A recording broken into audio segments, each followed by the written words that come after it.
Kita nggak punya hak untuk jadi hakim atas hidup orang lain. Hakim kita cuma satu, Allah Bapa di sorga. Matius 7 ayat 1 bilang gini, jangan kamu menghakimi, supaya kamu tidak dihakimi. Karena dengan penghakiman yang kamu pakai untuk menghakimi, kamu akan dihakimi. Dan ukuran yang kamu pakai untuk mengukur akan diukurkan kepadamu. Saya mau tanya, berapa banyak jemaat Tuhan di sini yang ingin diampuni oleh Bapa di sorga? Berapa banyak jemaat di sini yang kalau berbuat salah, berbuat dosa, tidak mau Tuhan sampai hukum kita, tapi kita mau Tuhan mengampuni kita? Angkat tangan. Firman Tuhan berkata, berbahagialah orang yang tidak diperhitungkan pelanggarannya oleh Tuhan. Katakan amin. Kalau kita nggak mau dihakimi sama Tuhan, kalau kita nggak mau dihukum sama Tuhan, jangan hakimi orang lain, jangan hukum orang lain.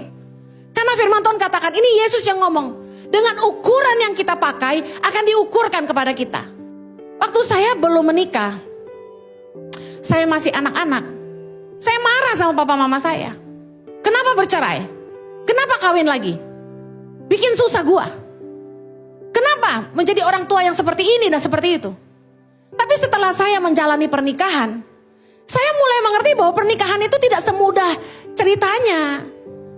Banyak yang komen di Instagram, teori begitu mudah diucapkan, tidak semudah menjalaninya. Makanya saya gak pernah menghakimi orang yang bercerai. Kenapa?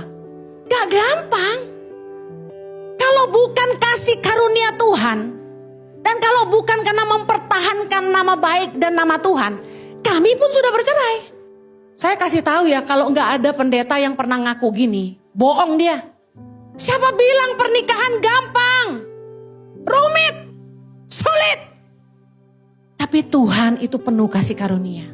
Kalau kita mau berjuang untuk pernikahan kita, demi nama Tuhan, Tuhan akan tolong kita. Saya tuh pernah loh mati rasa sama suami saya. Dia pun begitu mungkin. Tapi waktu saya berdoa, saya bilang, Tuhan, baharui cinta di hati kami, supaya saya bisa jatuh cinta lagi sama suami saya. Dan itu real loh, terjadi. Tiba-tiba saya tuh jadi kangen banget sama suami saya. Gitu. Terus ngimpiin Jojo amit-amit dipanggil Tuhan. Saya bangun, saya nangis. Oh, lu jangan mati, tinggalin gua. Gua gak mau jadi janda. Ini Indonesia mau dibawa kemana kalau kamu gak ada? Gitu.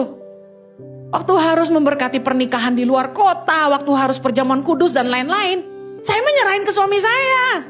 Waktu jemaat mulai nanya teologi yang susah-susah, saya serahin ke suami saya.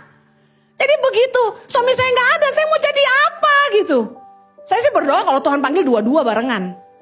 Ya, jangan pakai ukuran apapun untuk ngukur orang lain. Udah deh, urus dirimu sendiri, pastiin lu bener. Ngejalanin firman Tuhan. Rumah tangga sendiri bener. Jangan kepo. Ih, tuh anaknya dia belum kawin-kawin loh. Perawan tua loh. Terus herannya gini ya, kalau udah ada perempuan yang gak nikah-nikah, dicapnya gini. Kenapa sih dia bawel? Kenapa sih dia jutek?